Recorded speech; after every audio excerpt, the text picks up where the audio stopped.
नमस्कार साथियों, मैंने आपके लिए हिंदी व्याकरण का संज्ञा का चैप्टर कंप्लीट किया है। मेरे कोचिंग नोट्स से पीडीएफ में तैयार भी किया है। इसको वीडियो में आपको पीडीएफ फ्री डाउनलोड लिंक दे दूँगा, मैं वहाँ से डाउनलोड भी कर लेना आप। तो आज पढ़ते हैं हम संज्ञा। व्याकरण अथवा प्रयोग के आधार पर शब्दों दो प्रकार के होते हैं, विकारी शब्द और अविकारी शब्द। विकारी शब्द वो होते हैं जो लिंग वचन काल के अनुसार परिवर्तित हो जाते हैं, उन्हें विकारी शब्द कहते हैं। विकारी शब्द चार प्रकार के होते हैं: संज्ञा, सर्वनाम, विशेषण, क्रिया। संज्ञा किसी वस्तु, व्यक्ति, स्थान, भाव के नाम को संज्ञा कहते हैं। संज्ञा का शाब्दिक अर्थ होता है नाम। किसी का भी नाम, किसी का भी नाम, संसार में जो भी चीज़ है, कोई भी वस्तु हो, सबका नाम, ये याद रखो आप, किसी का भी नाम हो संज्ञा होता है। संज्ञा की पहचान करने के तरीके हैं। कुछ संज्ञा शब्द प्राणीवाचक होते हैं, कुछ अप्राणीवाचक होते हैं। प्राणीवाचक संज्ञा जैसे बालक, मोर, मनुष्य, राजेश, घोड़ा, ये प्राणीवाचक है यानी सजीव। अप्राणीवाचक संज्ञा जैसे पुस्तक, पर्वत, विद्यालय, नदी, जहाज, कुर्सी, टेबल, पेन, टीवी, पंखा, फ्रिज, अलमारी, कुछ भी चीज़ें अप्राणीवाचक संज्ञा। तो ये पहचान ऐसे कर सकते हैं। इसके अलावा कुछ संज्ञा शब्द गणनीय होते हैं, कुछ अगणनीय, यानी कि कुछ संज्ञा शब्दों की गणना हो सकती है और कुछ की नहीं हो सकती है। जो गणनीय शब्द है वो है पुरुष, गाड़ी, अमरूद, किताब, कलम, घोड़ा, गाय, जिनकी भी गणना हो सकती है वो गणनीय संज्ञा शब्द होते हैं। अगणनीय दूध, डीजल, हवा, प्रेम, क्रोध, प्यास, भूख, तड़प, ये अगणनीय संज्ञा शब्द है। संज्ञा तीन प्रकार की होती है: व्यक्तिवाचक, जातिवाचक और भाववाचक। आप जानते ही हो, जो जातिवाचक संज्ञा होती है उसी के दो उपभेद है: द्रव्यवाचक संज्ञा, समूहवाचक संज्ञा। ये दोनों जातिवाचक संज्ञा के अंतर्गत आती है, इसलिए टोटल 5 हो जाती है, मगर वो 5 नहीं मानी जाती है।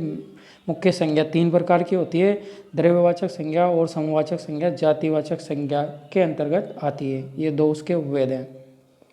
व्यक्तिवाचक संज्ञा वह संज्ञा जिसमें व्यक्ति विशेष, विशेष वस्तु, विशेष स्थान आदि का बोध होता है, उसे व्यक्तिवाचक संज्ञा कहते हैं। यानी व्यक्तिवाचक संज्ञा में किसी विशेष व्यक्ति का नाम आता है, किसी विशेष वस्तु का नाम आता है, विशेष स्थान का नाम आता है। जैसे विराट, अनुष्का, आलिया, वरुण, सचिन, सहवाग, किसी का भी नाम। भारत, पंजाब, उदयपुर, जयपुर, ये स्थानों के नाम। विद्यालय, अरावली, जरगा, एवरेस्ट, चेतक, टॉमी, कंतक, हीरामन, ये जानवरों के विशेष नाम हैं। चेतक घोड़ा है, घोड़ा जातिवाचक संज्ञा है, तो किसी एक विशेष घोड़े का नाम आया चेतक, जैसे महाराणा प्रताप का घोड़ा, तो चेतक क्या हो गया? व्यक्तिवाचक संज्ञा। टॉमी किसी कुत्ते का नाम, कुत्ता शब्द जातिवाचक है, अगर टॉमी किसी कुत्ते का नाम है तो वो व्यक्तिवाचक संज्ञा होगा। कंतक घोड़े का नाम, हीरामन तोते का नाम, ये व्यक्तिवाचक संज्ञा है। रामायण, कुरान, बाइबल, मधुशाला, कामायनी, ये पुस्तकों के नाम है, ग्रंथों के नाम है। पुस्तक शब्द जातिवाचक है, अगर विशेष किसी पुस्तक का नाम आता है तो वह व्यक्तिवाचक होगा, जैसे रामायण, कुरान, बाइबल, मधुशाला, कामायनी।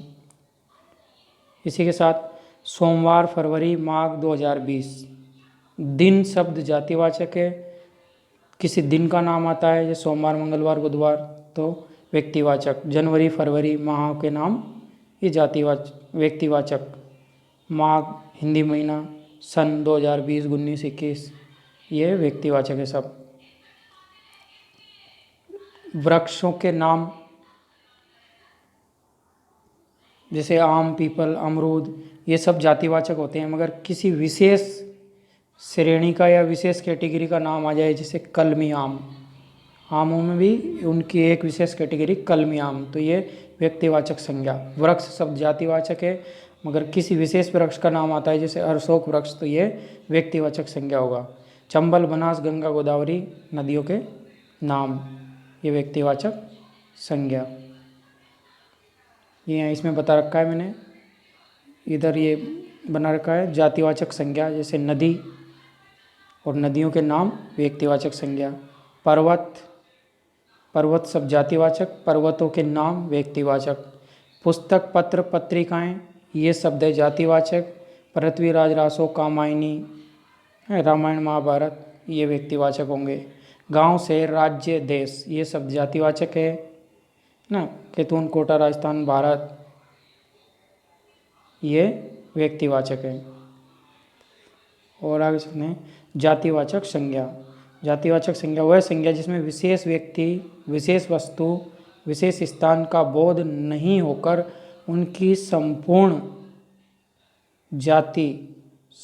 जाति का बोध होता है।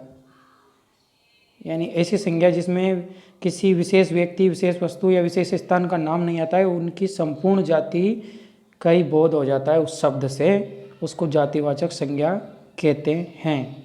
जैसे रामायण पुस्तक है मगर व्यक्तिवाचक संज्ञा है क्योंकि एक विशेष पुस्तक का नाम है, मगर पुस्तक शब्द जातिवाचक होगा, यानी संपूर्ण जाति का बोध हो रहा है। जैसे देश,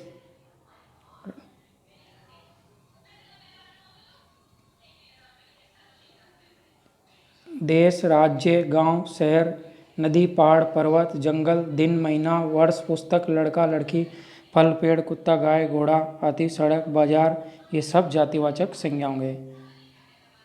निम्नलिखित शब्दों में सदैव जातिवाचक संज्ञा होती है। रिश्तों के नाम जो भी होते हैं, चाचा, मामा, भाई, ताऊ, काका, काकी, बहन, ये सारे रिश्तों के नाम जातिवाचक संज्ञा होते हैं। पदों के नाम शिक्षक, प्रधानमंत्री, राष्ट्रपति, पटवारी, सरपंच, कलेक्टर, एसपी ये सारे पदों के नाम जो होते हैं जातिवाचक संज्ञा होते हैं। इसके अलावा वस्तुओं के नाम जैसे कार, मकान, टेबल, कुर्सी, अलमारी, पुस्तक, पंखा। पशु पक्षियों की जातियाँ से मोर, कबूतर, कोयल, शेर, बकरी, गाय, उल्लू, अजगर, भेड़, बकरी ये सारे पशु पक्षियों की जातियाँ हैं। ये सारे जातिवाचक संज्ञा होते हैं। जातिवाचक संज्ञा के अंतर्गत द्रव्यवाचक, समवाचक संज्ञा भी आती है, मैंने आपको ऊपर बताया था। द्रव्यवाचक संज्ञा क्या होती है? किसी पदार्थ या द्रव्य का बोध कराने वाले शब्दों को द्रव्यवाचक कहते हैं। यहाँ आप ये अंतर समझ लेना, ये द्रव्यवाचक, द्रव्य का मतलब होता है पदार्थ, द्रव नहीं, द्रव तो तरल होता है, लिक्विड। ये द्रव्य होता है पदार्थ, तो ये पदार्थवाचक संज्ञा भी बोल सकते हैं इसको। ये सब पदार्थ ही है, सोना, चांदी, पत्थर, कोयला, दूध, दही, पानी, डीजल ये पदार्थवाचक संज्ञा यानी द्रव्यवाचक संज्ञा के उदाहरण हैं। समूहवाचक संज्ञा जिस शब्द से हमें किसी समुदाय का बोध होता है उसको समूहवाचक संज्ञा कहते हैं। जैसे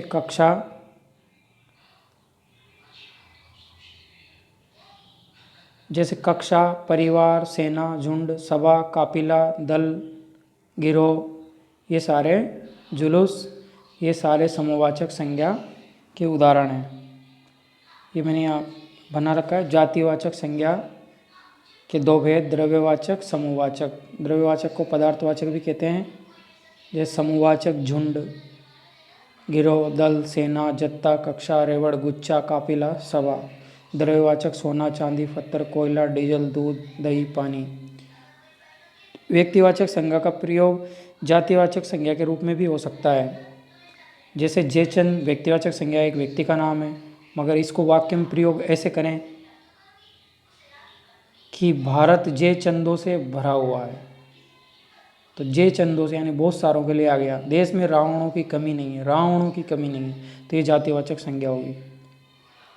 भाववाचक संज्ञा, भाववाचक संज्ञा, भाववाचक संज्ञा में किसी गुण, दशा, कार्य, भाव, स्वभाव का बोध कराने वाले शब्दों को भाववाचक संज्ञा कहते हैं। किसी का गुण, दशा या अवस्था, कार्य, भाव, स्वभाव का बोध कराने वाले शब्दों को भाववाचक संज्ञा कहते हैं। जैसे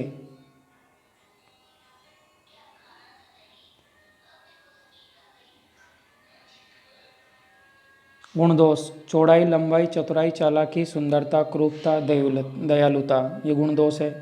दशा, बचपन, बुढ़ापा, यौवन, भूख प्यास, तड़प, घबराहट। भाव, आशा, निराशा, प्रेम, क्रोध, शांति, शत्रुता, मित्रता। कार्य, सहायता, सलाह, प्रशंसा आदि। ये भाववाचक संज्ञा के उदाहरण। जातिवाचक संज्ञा से भाववाचक संज्ञा कैसे बनाई जाती है उसके ये कुछ यहाँ ये फोटो है, इसमें दिखा रखा है।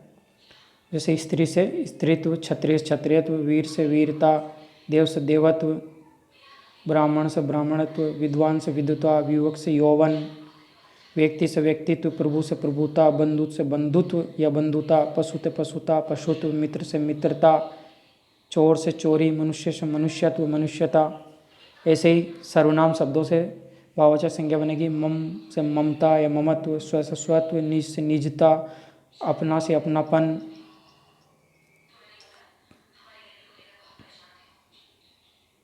विशेषण शब्दों से भाववाचक संज्ञा। सुंदर से सुंदरता, शिष्ट से शिष्टता, ललित से लालित्य, सफ़ेद से सफ़ेदी, निपुण से निपुणता, भयानक से भय, काला से कालिमा, चतुर से चातुर्य, सूक्ष्म सूक्ष्मता, हरा हरियाली, मीठा से मिठास, महान से महानता, स्वस्थ से स्वास्थ्य। इस तरह से वर्णमाला यहाँ क्लिक करके पढ़े। व्यंजनों का वर्गीकरण भी आप इसमें ये लिंक दिया है, इससे पढ़ सकते हो आप। PDF में मिल जाएगा आपको ये, मैं नीचे वीडियो में इसका PDF दे दूँगा आपको, आप PDF में आराम से पढ़ सकते हो। तो वीडियो पसंद आया आपको तो लाइक ज़रूर करना और चैनल को ज़रूर सब्सक्राइब करना। मैं रीट, पटवारी, सीटेट इन सब की तैयारी कराऊंगा आपको, पूरी हिंदी साइकोलॉजी की। Thank you.